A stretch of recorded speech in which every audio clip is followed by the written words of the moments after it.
भक्तों, स्वागत है हमारे YouTube channel Mata Rani TV में। नमस्कार भक्तों, भले ही भूखे मर जाना पर पितृपक्ष 2025 के इस पवन एवं मंगलकारी दिनों में भूलकर भी यह 5 काम मत करना, वरना सिर्फ माता लक्ष्मी ही नहीं बल्कि आपके पितर भी आपसे रुष्ट हो जाएंगे।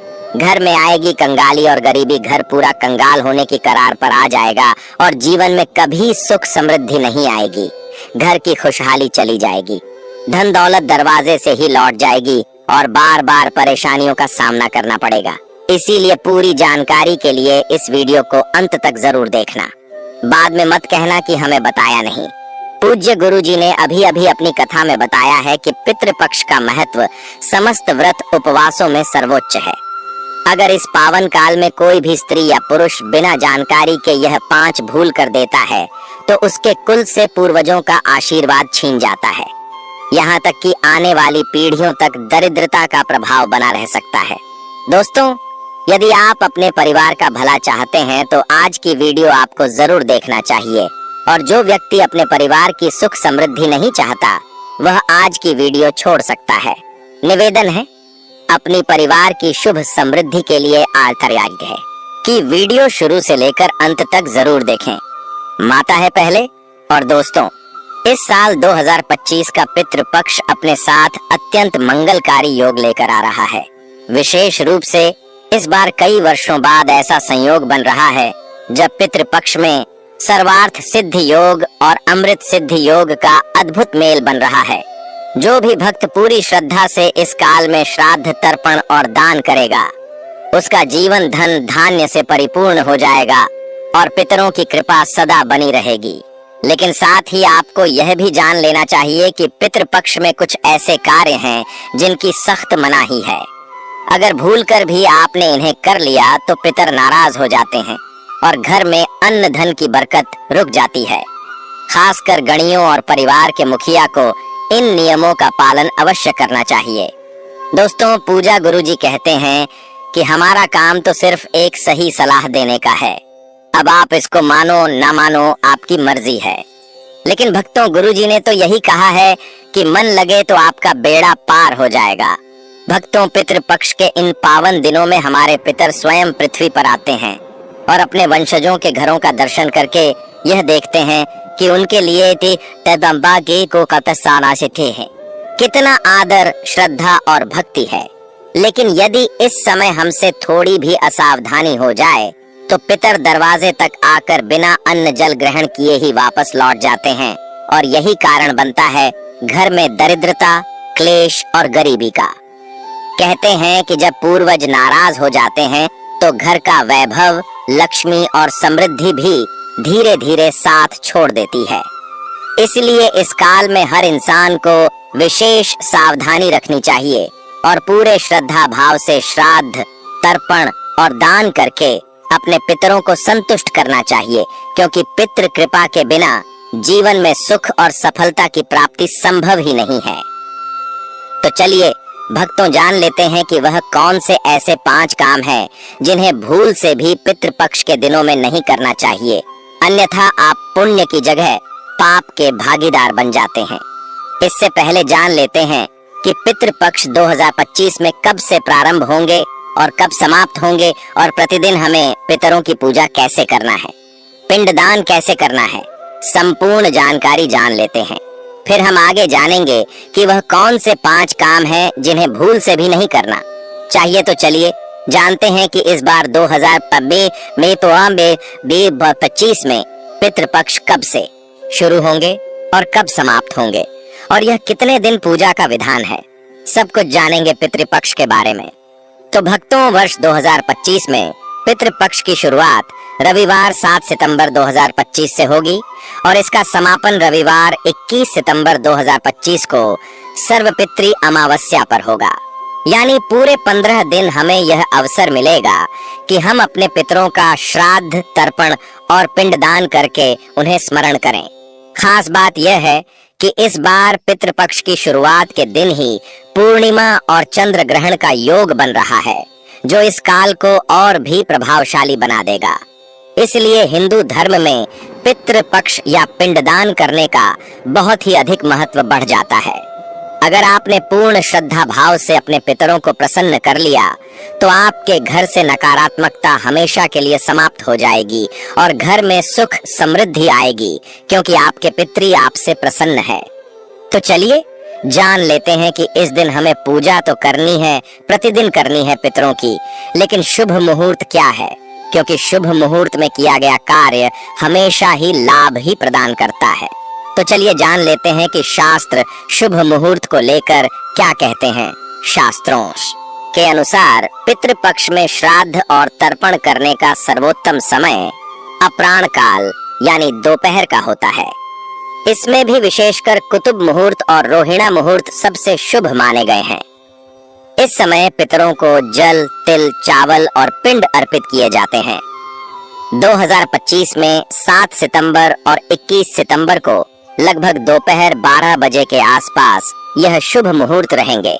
इसलिए आप कोशिश करें कि श्राद्ध और तर्पण इसी समय करें। इसी के साथ आपके घर पर ही अपने पितरों की तृप्ति के लिए प्रतिदिन पूजा करना है। अब प्रतिदिन पूजा कैसे करना है यह भी जान लेते हैं, तो पूरा ध्यान लगाकर सुनिएगा, तभी आपको अच्छे से समझ में आएगा। तो चलिए जान लेते हैं कि पितृपक्ष के हर दिन सुबह जल्दी उठकर स्नान करें और शुद्ध वस्त्र धारण करें। घर के पवित्र स्थान या आंगन में कुशासन बिछाकर पितरों की दिशा यानी दक्षिण दिशा की ओर मुख करके बैठे। तिल, कुश और जल मिलाकर तर्पण करें और पितरों का नाम लेकर उन्हें जल अर्पित करें। इसके बाद पिंडदान करें और ब्राह्मणों अथवा जरूरतमंदों को भोजन कराएं। हर दिन गाय, कुत्ते, कौवे और चींटियों को भी भोजन अवश्य दें, क्योंकि इन्हें पितरों का प्रतीक माना गया है। मानता है कि इस अवधि में तर्पण, श्रद्धा और पिंडदान करने से पितरों को मोक्ष की प्राप्ति होती है और व्यक्ति को पितृदोष से भी छुटकारा मिलता है। ऐसी मान्यता है कि मृत्यु के बाद यमराज 15 दिनों के लिए मृतक व्यक्ति की आत्मा को मुक्त कर देते हैं, जिससे वह अपने परिजनों के पास जाकर तर्पण ग्रहण कर सके। इन 15 दिनों में परिजनों के पिंडदान और श्रद्धा से पीटा अपना भाग लेकर फिर वापस स्वर्ग लोक चले जाते हैं। पितृपक्ष में भूल कर भी ना करें। यह का एक पितृपक्ष में शराब पीना, चरखा, मांसाहार, पान, बैंगन, प्याज, लहसुन बासी, भोजन, सफेद तिल, मूली, लौकी, काला नमक, सत्तू, जीरा, मसूर की दाल, सरसों का साग, चना आदि वर्जित माना गया है। श्राद्ध में कोई यदि इनका उपयोग करना है तो पीटा नाराज हो जाते हैं। 2 श्राद्ध में गृह कलह करना, बच्चों को मारना या डांटना, स्त्रियों का अपमान करना बहुत ही बुरा माना जाता है, क्योंकि इन दिनों की तरह आपसे उनकी मुक्ति और शांति की आशा लिए आते हैं, तो वह आपके आशीर्वाद देने के बजाय नाराज होकर चले जाते हैं। श्राद्ध पक्ष के दौरान पिता और संतान को कष्ट देने से पितृ नाराज होकर चले जाते हैं। 3 प्रातःकाल और रात्रि में श्राद्ध करने से पितृ नाराज हो जाते हैं। कभी भी रात में श्रद्धा न करें, क्योंकि रात्रि राक्षसी का समय है। दोनों संख्याओं के समय भी श्राद्ध कर्म नहीं किया जाता। श्रद्धा के लिए सबसे श्रेष्ठ समय दोपहर का कुत्ता कल और रोहिणी कल होता है। कल में किए गए दान का अक्षय फल मिलता है। 4 पितृपक्ष के दौरान कोई भी मांगलिक कार्य नहीं करनी चाहिए, जैसे विवाह करना, गृह प्रवेश, दुकान का शुभारंभ आदि कार्य करना शुभ नहीं माना जाता है। साथ ही कोई नया कार्य भी न करें। पितृपक्ष के दौरान नए वस्त्र नहीं खरीदना चाहिए और ना ही पहनना चाहिए, इससे पितृदोष लगता है। माताएं एवं पहलू महायोग टीवी चैनल को जरूर सब्सक्राइब करें, क्योंकि हम ऐसे ही ज्ञानवर्धक जानकारी आप सभी के लिए लेट रहते हैं। किसी से भी झूठ नहीं बोलना चाहिए। इसके अलावा किसी को अपशब्द नहीं कहना चाहिए। सट्टा खेलने, किसके साथ छल कपट करना और विकास का धंधा करने से भी पितृ नाराज हो जाते हैं। श्राद्ध पक्ष में ब्रह्मचर्य का पालन किया जाता है। 6 पितृपक्ष में आपके दरवाजे पर यदि कोई भी जानवर या साधु आदि आता है तो उनका अपमान न करें। इन लोगों का अपमान करने से आपके पिता उनका अपमान न करें। इन लोगों का अपमान करने से आपके पिता आपसे नाराज हो सकते हैं। साथ ही घर की चौखट पर यदि कोई गाय, कुत्ता, भिखारी आता है तो उनका अपमान भी ना करें। साथ श्राद्ध करने वाले को बाल, नाखून और दाढ़ी नहीं कटवानी चाहिए। के दौरान तर्पण के लिए काले तिल का प्रयोग किया जाता है। इस दौरान भूल कर भी लाल या सफेद तिल का इस्तेमाल न करें, जो घर की चौखट पर आएगा कुत्ते को भिखारी या अन्य किसी को भूखा न लौटाए। अतिथियों का आधार के साथ सत्कार करें, भूल कर भी किसी का अपमान न करें। श्राद्ध करने वाले को बाल, नाखून और दाढ़ी नहीं कटवाना चाहिए। श्राद्ध पक्ष के दौरान साबुन, शैम्पू या किसी भी प्रकार का तेल का उपयोग न करें। श्राद्ध करने के लिए लोहे के बर्तन का इस्तेमाल नहीं करना चाहिए, ना ही स्टील के बर्तन का प्रयोग करना चाहिए। इस दौरान आप पीतल के बर्तन में भोजन कर सकते हैं और तांबे के बर्तन में पानी पीना चाहिए। श्रद्धा के लिए आप जो भोजन बना रहे हैं उसको ना तो चखना चाहिए, ना ही पहले खुद खाना चाहिए। जरा पिता का श्राद्ध पुत्र करता है, पुत्र के न होने पर पत्नी को श्राद्ध करना चाहिए। पत्नी न होने पर सगा भाई श्राद्ध कर सकता है। एक से ज्यादा पुत्र होने पर बड़े पुत्र को श्राद्ध करना चाहिए। उक्त नियम से श्रद्धा नहीं करने पर पितृ नाराज हो जाते हैं। अपने घरों में बड़ा पुत्र है, फिर भी छोटा पुत्र श्रद्धा करता है। छोटा पुत्र यदि अलग रह रहा है तब भी सभी को एक जगह एकत्रित होकर श्राद्ध करना चाहिए। चलिए दोस्तों, अब जानते हैं कि पितृपक्ष में क्या करना चाहिए। एक पितृपक्ष में प्रतिदिन पितृ गायत्री मंत्र का जप अवश्य करें, पितृदोष से मुक्ति मिलेगी। 2 प्रत्येक श्रद्धा वाले दिन गाय, कुत्ते, चींटियां और कौन को भी भोजन प्रदान करना चाहिए। 3 पितृपक्ष के दौरान रोजाना स्नान के तुरंत बाद जल से ही पितरों को तर्पण करें या किसी ब्राह्मण से करवाई। इससे उनकी आत्माएं जल्द तृप्त होती हैं और आशीर्वाद देती हैं। इसके अलावा यदि आप अपने पितरों का तर्पण करते हैं तो ब्रह्मचारी के नियमों का पालन करें। जो भी भोजन रखे वह भोजन बाद में गाय को, कुत्ता आदि को खिला दें। हिंदू धर्म में मान्यता है कि इनके माध्यम से यह भजन पितरों तक पहुंच जाता है। 6 प्रत्येक श्रद्धा वाले दिन यथाशक्ति ब्राह्मण या गरीबों को भोजन कारण और यथाचित दक्षिणा देकर आशीर्वाद लें। 7 पितृपक्ष में पितरों की अनुकूलता पाने हेतु श्रीमद् भागवत महापुराण का मूल पाठ तथा श्रीमद् भागवत गीता का पाठ करें। पितरों की कृपा पाने के लिए ब्रह्म गायत्री मंत्र का भी जब अनुष्ठान करें। 9 प्रतिदिन पितृ सूक्त के पिटारी गायत्री का संपूर्ण लगा करके अधिक से अधिक पाठ करें या करवा। वैसे 11,000 पाठ में अनुष्ठान की पूर्णता होती है। 1. अनाज का दान करना बहुत शुभ होता है, खासकर गेहूं, चावल और दालें। इससे गरीबों को भोजन मिलता है और आपको भगवान विष्णु की कृपा प्राप्त होती है।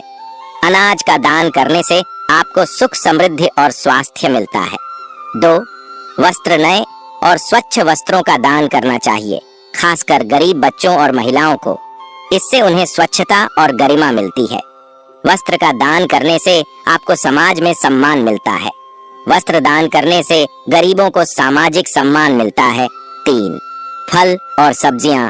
फल और सब्जियों का दान करना स्वास्थ्य और पोषण के लिए बहुत महत्वपूर्ण है। गरीबों को ताजे फल और सब्जियां देने से उन्हें स्वस्थ जीवन मिलता है। फल और सब्जियों का दान करने से आपको स्वास्थ्य और तंदुरुस्ती मिलती है। 4. पुस्तकें। पुस्तकों का दान करना ज्ञान और शिक्षा के लिए बहुत महत्वपूर्ण है। गरीब बच्चों को पुस्तकें देने से उन्हें शिक्षा मिलती है। पुस्तकों का दान करने से आपको ज्ञान और बुद्धिमत्ता मिलती है। पुस्तकें दान करने से गरीब बच्चों को शिक्षा की दिशा में आगे बढ़ने में मदद मिलती है। 5. चिकित्सा सामग्री। चिकित्सा सामग्री का दान करना गरीबों के स्वास्थ्य के लिए बहुत महत्वपूर्ण है। अस्पतालों और स्वास्थ्य केंद्रों को चिकित्सा सामग्री देने से गरीबों को स्वास्थ्य सेवाएं मिलती हैं। चिकित्सा सामग्री का दान करने से आपको स्वास्थ्य और सुख मिलता है। 6. पानी के बर्तन। पानी के बर्तनों का दान करना गरीबों को पीने के पानी की सुविधा देता है। इससे उन्हें स्वच्छता और स्वास्थ्य मिलता है। पानी के बर्तनों का दान करने से आपको स्वच्छता और सुख मिलता है। 7. दिए और तेल। दियों और तेल का दान करना गरीबों को रोशनी की सुविधा देता है। इससे उन्हें घर में रोशनी मिलती है। दियों और तेल का दान करने से आपको रोशनी और सुख मिलता है। 8. शिक्षा सामग्री। शिक्षा सामग्री जैसे कि पेंसिल, किताबें और बैग का दान करना गरीब बच्चों को शिक्षा मिलती है। शिक्षा सामग्री का दान करने से आपको ज्ञान और बुद्धिमत्ता मिलती है। शिक्षा सामग्री दान करने से गरीब बच्चों को शिक्षा की दिशा में आगे बढ़ने में मदद मिलती है। 9. भोजन। भोजन का दान करना गरीबों को भोजन की सुविधा देता है, इससे उन्हें स्वस्थ जीवन मिलता। पितृपक्ष में कुछ कामों को करने से बचना चाहिए, जो इस प्रकार हैं। धार्मिक कार्य। 1. नए देवताओं की पूजा न करें। पितृपक्ष में नए देवताओं की पूजा न करें, क्योंकि यह पितरों की आत्मा को अप्रसन्न कर सकता है। 2. नए त्योहार न मनाएं। पितृपक्ष में नए त्योहार न मनाएं, क्योंकि यह पितरों की आत्मा को अप्रसन्न कर सकता है। 3. नए मंत्रों का जाप न करें। पितृपक्ष में नए मंत्रों का जाप न करें, क्योंकि यह पितरों की आत्मा को अप्रसन्न कर सकता है। सामाजिक कार्य। 1. नए संबंध न बनाएं। पितृपक्ष में नए संबंध न बनाएं, क्योंकि यह पितरों की आत्मा को अप्रसन्न कर सकता है। 2. नए व्यवसाय न शुरू करें। पितृपक्ष में नए व्यवसाय न शुरू करें, क्योंकि यह पितरों की आत्मा को अप्रसन्न कर सकता है। 3. नए घर में न जाएं। पितृपक्ष में नए घर में न जाएं, क्योंकि यह पितरों की आत्मा को अप्रसन्न कर सकता है। व्यक्तिगत कार्य। 1. नए वस्त्र न खरीदें। पितृपक्ष में नए वस्त्र न खरीदें, क्योंकि यह पितरों की आत्मा को अप्रसन्न कर सकता है। 2. नए आभूषण न खरीदें। पितृपक्ष में नए आभूषण न खरीदें, क्योंकि यह पितरों की आत्मा को अप्रसन्न कर सकता है। 3. नए वाहन न खरीदें। पितृपक्ष में नए वाहन न खरीदें, क्योंकि यह पितरों की आत्मा को अप्रसन्न कर सकता है। अन्य कार्य। 1. नशीले पदार्थों का सेवन न करें। पितृपक्ष में नशीले पदार्थों का सेवन न करें, क्योंकि यह पितरों की आत्मा को अप्रसन्न कर सकता है। 2. झूठ न बोलें। पितृपक्ष में झूठ न बोलें, क्योंकि यह पितरों की आत्मा को अप्रसन्न कर सकता है। 3. चोरी न करें। पितृपक्ष में चोरी न करें, क्योंकि यह पितरों की आत्मा को अप्रसन्न कर सकता है। इन कामों को करने से बचने से पितरों की आत्मा प्रसन्न होती है और आपको उनकी कृपा प्राप्त होती है। देखना चाहते हो भाई बहनों, अगर आप अपने पितरों को खुश देखना चाहते हो तो सच्चे हृदय से इस वीडियो को लाइक जरूर कर दीजिए और कमेंट बॉक्स में हर हर महादेव जय भगवान विष्णु अवश्य ही लिखें, जिससे कि आपकी पुकार सीधी आपके पितरों तक पहुंच जाएगी। इसलिए और ऐसी ही भारतवर्ष में हम इतने ही ज्ञानवर्धक जानकारी पूरे भारतवर्ष में महायोग टीवी चैनल के माध्यम से पहुंच रहे हैं। इसलिए आप इस महायोग टीवी चैनल को जरूर ही सब्सक्राइब करें और इस वीडियो को आप सभी ज्यादा से ज्यादा शेयर करें, जिससे कि आपसे आपके पुत्र भी इससे प्रसन्न होंगे और आपकी सभी मनोकामनाएं, इच्छाओं को वह पूरा करेंगे। पितृपक्ष के दौरान खान पान का विशेष ध्यान रखने की जरूरत है। आइए जानते हैं पितृपक्ष के दौरान कौन सी सब्जियां नहीं खानी चाहिए और कौन से काम नहीं करने चाहिए। सबसे पहले तो इस बात का ख्याल रखें कि जो व्यक्ति श्रद्धा क्रिया करता है उसे बाहर के बने खाने का सेवन नहीं करना चाहिए। उसे व्यक्ति को 15 दिन तक सात्विक भोजन ही करना चाहिए। दरअसल धार्मिक दृष्टि से बाहर का खाना अशुद्ध माना जाता है। प्रिय मित्रों, वीडियो में आगे बढ़ने से पहले मेरा आप सभी से अनुरोध है कि अगर आप लोग भी चाहते हैं कि भगवान विष्णु और माता लक्ष्मी का आशीर्वाद आप लोगों पर बना रहे हो, इस वीडियो को एक लाइक करें, हमारे चैनल को सब्सक्राइब अवश्य करें और बेल नोटिफिकेशन अवश्य दबाएं, ताकि हमारी हर आने वाली वीडियो का नोटिफिकेशन सबसे पहले आपको मिल सके। इसलिए आप महायोग टीवी चैनल को जरूर सब्सक्राइब करें। पितृपक्ष में इन चीजों का भूल कर भी ना करें। सेवन। 1. पितृपक्ष में मसूर की दाल का सेवन नहीं करना चाहिए। दरअसल ऐसा करना अशुभ माना जाता है। ज्योतिष शास्त्र में मसूर दाल का संबंध मंगल से माना गया है और मंगल क्रोध का कारक है। इसलिए मसूर दाल का सेवन पितृपक्ष में मना किया गया है। 2. पक्का चावल, जिसे उसने भी कहा जाता है, इसका सेवन भी पितृपक्ष में वर्जित माना गया है। पूजा पाठ के काम में अरवा चावल का इस्तेमाल किया जाता है, जिसे कच्चे चावल के नाम से भी जाना जाता है। इसका सेवन आप कर सकते हैं। 3 शास्त्रों के अनुसार इस दौरान मूली और गाजर का सेवन नहीं करना चाहिए। दरअसल मूली और गाजर को अशुद्ध माना जाता है। पूजा पाठ में इनका इस्तेमाल भी वर्जित है। दरअसल इस सब्जियों का संबंध राहु से होता है। 4 शास्त्रों में अरबी का सेवन भी पितृपक्ष में वर्जित माना गया है। इसलिए इस दौरान अरबी और करेला को सेवन भूल कर भी ना करें, वरना आपके पिटारी आपसे नाराज हो सकते हैं। दूध का सेवन नहीं करना चाहिए। हालांकि आप जिस दिन पितरों की तिथि है उसे दिन उनके नाम का खीर बना सकते हैं। दरअसल खीर को पितरों का भजन माना गया है, इसलिए खीर का सेवन आप कर सकते हैं। 6 भूलकर भी पितृपक्ष के दौरान किचन में लोहे के बर्तन का इस्तेमाल भूलकर भी नहीं करना चाहिए। इस दौरान लोहे के बर्तन में खाना नहीं बनना चाहिए। धार्मिक मान्यताओं के अनुसार पितृपक्ष में लोहे के बर्तन में खाना बनाने से पितृ नाराज हो जाते हैं। दरअसल पितृपक्ष के दौरान पितृ लोहे के बर्तन में खाना बनाने से तृप्त नहीं हो पाते हैं। यही वजह है कि इस दौरान लोहे के बर्तन का इस्तेमाल न करें, इससे उनकी आत्मा को शांति नहीं मिलती है। पितृपक्ष में भूल कर भी ना करें। यह का एक श्रद्धा के दौरान दर्पण के लिए काले तिल का प्रयोग किया जाता है। इस दौरान भूल कर भी लाल या सफेद तिल का इस्तेमाल न करें। 2 पितृपक्ष के दौरान मांगलिक कार्य नहीं करनी चाहिए, जैसे विवाह, गृह प्रवेश, दुकान का मुहूर्त आदि। इस तरह के मांगलिक कार्य नहीं करनी चाहिए। साथ ही इस समय में कोई भी नया सामान भी नहीं खरीदना चाहिए। 3 पितृपक्ष में किसी से भी झूठ नहीं बोलना चाहिए। इसके अलावा किसी को अपशब्द नहीं कहना चाहिए। सट्टा खेलने, किसी के साथ छल कपट करना, इस तरह के कार्य नहीं करनी चाहिए। ऐसा करने से पिटारी नाराज हो जाते हैं। साथ ही पितृपक्ष के दिनों में ब्रह्मचर्य का पालन करना चाहिए। पर यदि कोई जानवर साधु आता है तो उनका अपमान न करें। इन लोगों का अपमान करने से आपके पिता आपसे नाराज हो सकते हैं। साथ ही घर की चौखट पर यदि कोई गाय, कुत्ता, भिखारी आता है तो उनका अपमान भी न करें। 5 श्राद्ध करने वाले को बाल, नाखून और दाढ़ी नहीं कटवानी चाहिए। चलिए दोस्तों, अब जानते हैं कि पितृपक्ष में क्या करना चाहिए। एक पितृपक्ष में प्रतिदिन पितृ गायत्री मंत्र का जप अवश्य करें। पितृदोष से मुक्ति मिलेगी। 2 प्रत्येक श्रद्धा वाले दिन गाय, कुत्ते, चींटियां और कौन को भी भोजन प्रदान करना चाहिए। इन चीजों की भी है मनाही। ऐसा माना गया है कि पितृपक्ष के दौरान सरसों का तेल, झाड़ू और नमक खरीदने से व्यक्ति को त्रिदोष लग सकता है, जिस कारण व्यक्ति को कई तरह की समस्याओं का सामना करना पड़ता है। ऐसे में आपके ये सभी चीजें पितृपक्ष से पहले ही खरीद कर रख लेनी चाहिए। इन नियमों का जरूर रखें। ध्यान, पितृपक्ष के दौरान कुछ मांस मदिरा से दूरी बनानी चाहिए। इस अवधि में लहसुन, प्याज रहित सात्विक भोजन ही खाएं। साथ ही पितृपक्ष में ब्रह्मचर्य का पालन करना चाहिए। इसी के साथ अपने आसपास का माहौल भी सात्विक रखने का प्रयास करें। पितृपक्ष के दौरान रोजाना स्नान के तुरंत बाद जल से ही पितरों को तर्पण करें या किसी ब्राह्मण से करवाई। इससे उनकी आत्माएं जल तृप्त होती हैं और आशीर्वाद देती है।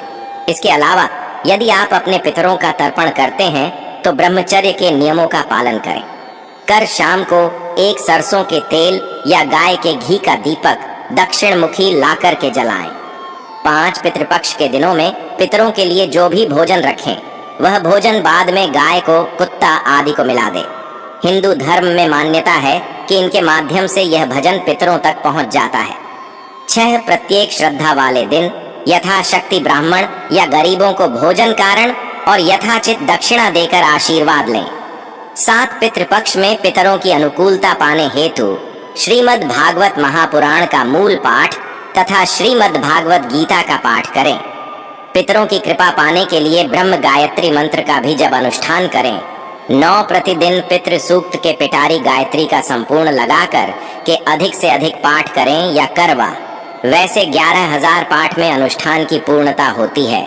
10 यदि कोई शादीशुदा व्यक्ति श्राद्ध कर रहा है तो उसके साथ उसकी पत्नी का होना भी जरूरी है। इन नियमों का जरूर रखें।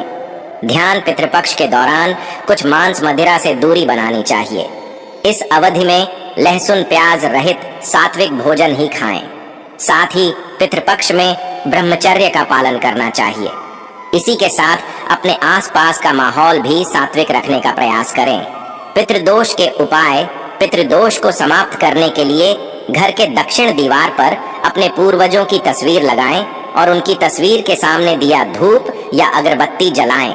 विशेष रूप से ऐसा अगर आप श्राद्ध पक्ष के दौरान करते हैं तो आपको विशेष रूप से लाभ मिलेगा।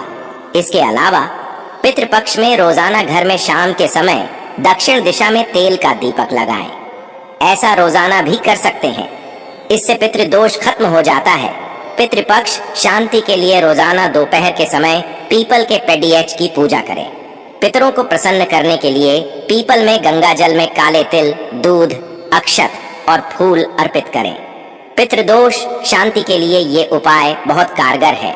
पितृदोष को समाप्त करने के लिए पितृपक्ष में भगवान शिव की रोजाना पूजा करें।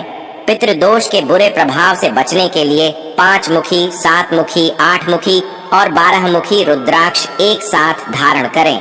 यदि ये उपलब्ध न हो पाए तो आप नवग्रह रुद्राक्ष माला भी धारण कर सकते हैं।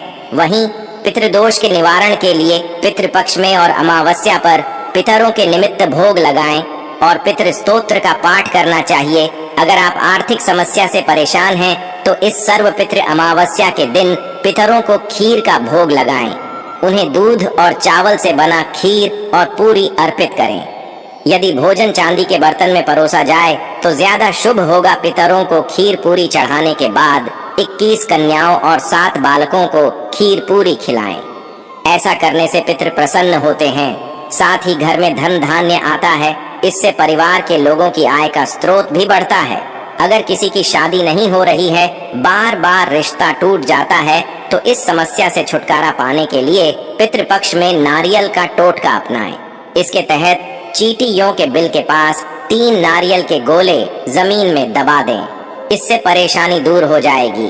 अगर आपका कोई काम नहीं बन रहा है या कोई मनोकामना अधूरी है तो आप पितृपक्ष पर इसके लिए उपाय कर सकते हैं। माताएं बहनों, महायोग टीवी चैनल कभी आपको गलत जानकारी नहीं देगा, इसलिए आप इस वीडियो को लाइक जरूर ही कर दीजिए और कमेंट बॉक्स में हर हर महादेव जरूर लिखें। इसके तहत आपको 1.25 पाव कच्चा दूध लेकर नीम, पीपल और बरगद की त्रिवेणी में अर्पित करना होगा। दूध चढ़ाने के बाद वृक्ष की 7 बार परिक्रमा करनी होगी। इस दौरान आप ओम नमो भगवते वासुदेवाय मंत्र का जाप करें। अगर आपके घर में कोई काफी बीमार है तो आप पितृपक्ष की चतुर्दशी के दिन रोगी के सिरहाने एक लाल पोटली रख दें। थैले में 100 ग्राम गेहूं के दानों के साथ 1 रुपए का सिक्का और 1 कील बांध कर रख दें।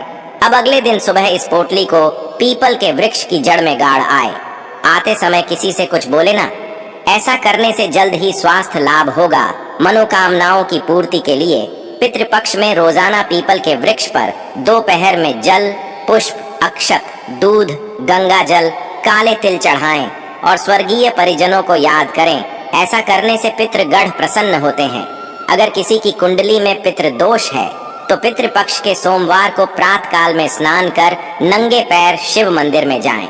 अब शिवलिंग पर आर्क के 21 पुष्प, कच्ची लस्सी और बिल्व पत्र चढ़ाएं। इससे दोष दूर हो जाएगा। अगर आपके काम बिगड़ रहे हैं और लाख कोशिशों के बावजूद कामयाबी नहीं मिल रही है तो पीपल तथा बरगद के पेड़ लगाएं।